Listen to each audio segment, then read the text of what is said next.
नमस्कार मैत्रिणींनो, souls plate daily या कुकिंग चॅनलवरती तुमचं स्वागत आहे. आज आपण बनवणार आहोत अप्पे पॅनमध्ये मटार घालून म्हणजेच ओले वाटाणे घालून एक भन्नाट रेसिपी. चला मग ओल्या वाटाण्यापासून आपण आज काय बनवणार आहोत ते बघायला सुरुवात करूयात. व्हिडिओ कुठेही स्किप करू नका, शेवटपर्यंत नक्की पहा. सर्वात आधी मी इथे ओले वाटाणे घेतलेले आहेत, साधारणपणे अर्धी वाटी घेतलेले आहेत. हा वाटाणा मी एका मिक्सरच्या जारमध्ये घातलेला आहे. त्यामध्ये मी 2 ते 3 तुकडे आल्याचे घातलेले आहेत. सोबतच इथे मी कोथिंबीरही घातलेली आहे. त्यानंतर मी यामध्ये 1 चमचा बारीक रवा घातलेला आहे. तुमच्याकडे जर जाड रवा असेल तर तुम्ही तोही घालू शकता. त्यामध्ये मी 4 ते 5 चमचे पाणी घालून हे सगळं चांगलं मिक्सरला बारीक करून घेतलेलं आहे. मिक्सरला हे सगळं वाटण मी बारीक करून घेतल्यानंतर एका बाउलमध्ये काढून घेतलेलं आहे. मिक्सरच्या भांड्याला राहिलेलं वाटण सुद्धा मी चमच्याने चांगलं नीटपणे काढून घेतलेलं आहे. सोबतच जी प्लेट आपण त्यावरती झाकली होती त्याचंही मी मिश्रण काढून घेतलेलं आहे. त्यानंतर मी इथे कांदा, टोमॅटो आणि मिरची बारीक बारीक कापून घेतलेला आहे. सर्वात आधी मी यामध्ये बारीक चिरलेली हिरवी मिरची घालत आहे. मी साधारणपणे इथे 1 हिरवी मिरची कापून घेतलेली आहे. तुम्हाला जर जास्त तिखट आवडत असेल तर तुम्ही 2 हिरव्या मिरच्या घेतल्या तरी चालतं. मी इथे अर्धा कांदा किंवा छोटासा कांदा कापून घेतलेला आहे आणि अर्धा टोमॅटो इथं कापून घेऊन ह्यामध्ये टाकलेला आहे. आता मी ह्या रेसिपीमध्ये घरातलेच मसाले वापरले आहेत, जसं की थोडीशी हळद घातली, त्यानंतर धना पावडर घातली आणि थोडंसं लाल तिखट घातले, कारण ह्यामध्ये आपण हिरवी मिरची घातली आहे. चवीपुरतं मीठ घालून मी हे सगळं मिश्रण चांगलं मिक्स करून घेतलेलं आहे. जोपर्यंत मी हे मिश्रण मिक्स करून घेते तोपर्यंत तुम्ही मला कमेंट सेक्शनमध्ये नक्की सांगा तुम्ही माझा व्हिडिओ कुठून पाहत आहात ते, म्हणजे मलाही कळेल की माझा व्हिडिओ कुठपर्यंत पोहोचत आहे आणि तुम्ही माझे सबस्क्रायबर्स कुठून आहात ते. आणि हो, जर का तुम्हाला अजून कोणती वेगळी रेसिपी पाहिजे असेल तर तुम्ही मला कमेंट सेक्शनमध्ये नक्की सांगा, मी ते तुमच्यासाठी नक्की बनवेल. आता तुम्ही इथे पाहू शकता मी मिश्रण सगळं छान मिक्स करून घेतलंय. त्यानंतर मी इथे तांदळाचं पीठ घेतलेलं आहे. जर का तुमच्याकडे तांदळाचं पीठ नसेल तर तांदूळ घ्यायचे आणि मिक्सरला फिरवून घ्यायचे. आता मी इथे साधारणपणे अर्धी वाटी तांदळाचं पीठ घेतलेलं आहे. आता तांदळाचं पीठ घालताना एक लक्षात ठेवायचं की सगळं एकदाच नाही घालायचं. आधी थोडंसं घालायचं, मिक्स करायचं आणि बघायचं की कन्सिस्टन्सी कशी येते. त्यानंतर अजून थोडंसं घालायचं आणि मिक्स करून घ्यायचं. आपल्याला हे लक्षात ठेवायचं आहे की हे एकदम कोरडंही नाही करायचं आणि जास्ती रन्नी सुद्धा नाही ठेवायचं. तुम्ही आता व्हिडिओमध्ये पाहिलं असेल मी आधी एकदम थोडंसं घातलं, त्यानंतर अजून थोडं घालून मी हे मिक्स करून घेते.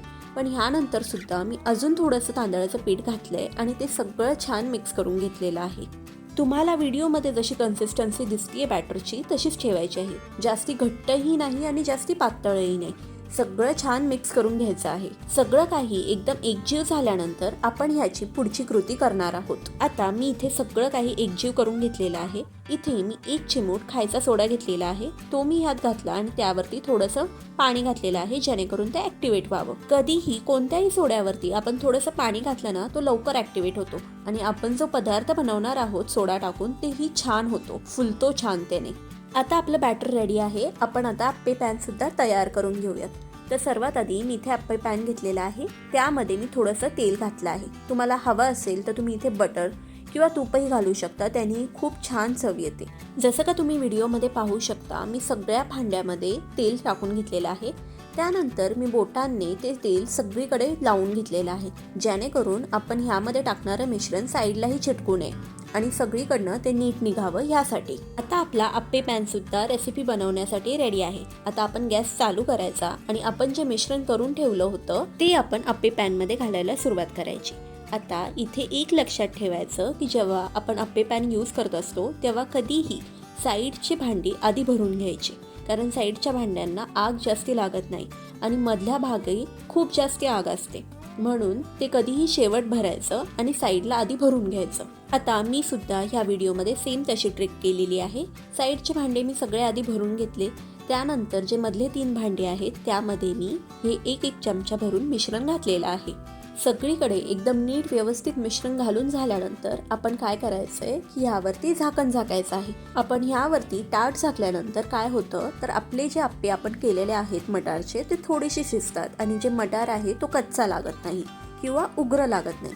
आता तुम्ही पाहू शकता हे जे आहे आपले अप्पे ते थोडेसे फुगून वरती आलेले आहेत. अप्पे फुगल्यानंतर आपल्याला हे कळतं की हे जे अप्पे आहेत ते आतूनही शिजले आहेत चांगल्या प्रकारे. आता आपण परत यावरती थोडं थोडं तेल घालायचं आहे. या पॉइंटला सुद्धा तुम्ही तूप किंवा बटर घातलं तरीही चालतं. आता चमच्याच्या कॉर्नरने आपण हे अप्पे पलटी करून घ्यायचे आहेत, जेणेकरून आपले अप्पे खालून करपू नयेत. असेच मी सगळे अप्पे पलटी करून घेतलेले आहेत.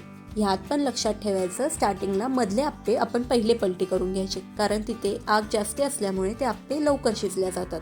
जर का पलटी करताना कोणते अप्पे पलटी होत नसतील तर त्याला तसंच ठेवायचं, थोड्या वेळाने पलटी करायचं, कारण की ते खालून शिजलेले नसतात म्हणून ते पलटी होत नसतात. आता तुम्ही इथे पाहू शकता, आपण जे मध्ये अप्पे ठेवले होते ते चांगल्या प्रकारे झाले आहेत, दोन्ही साईडने चांगले शेकल्या गेले आहेत.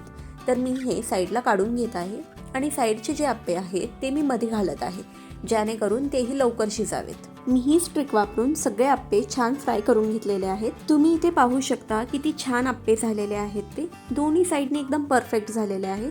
मी इथे तुम्हाला तोडून सुद्धा दाखवते. आतून एकदम जाळीदार होतात आणि खायला तर खूप टेस्टी लागतात. तुम्ही ही रेसिपी नक्की ट्राय करा. तुम्ही इथे बघू शकता छान जाळी आलेली आहे ह्याला. मी साध्या टोमॅटो सॉस सोबतच हे सर्व केलेलं आहे. तुम्हाला हवं असेल तर तुम्ही हे शेजवान चटणी सोबतही खाऊ शकता. तुम्हाला ही रेसिपी कशी वाटली मला कमेंट सेक्शनमध्ये सांगायला विसरू नका. अशाच नवनवीन रेसिपीसाठी तुम्ही चॅनलला नक्की सबस्क्राईब करा. व्हिडिओ आवडला असेल तर लाईक करायला विसरू नका. माझा व्हिडिओ शेवटपर्यंत पाहण्यासाठी खूप खूप धन्यवाद.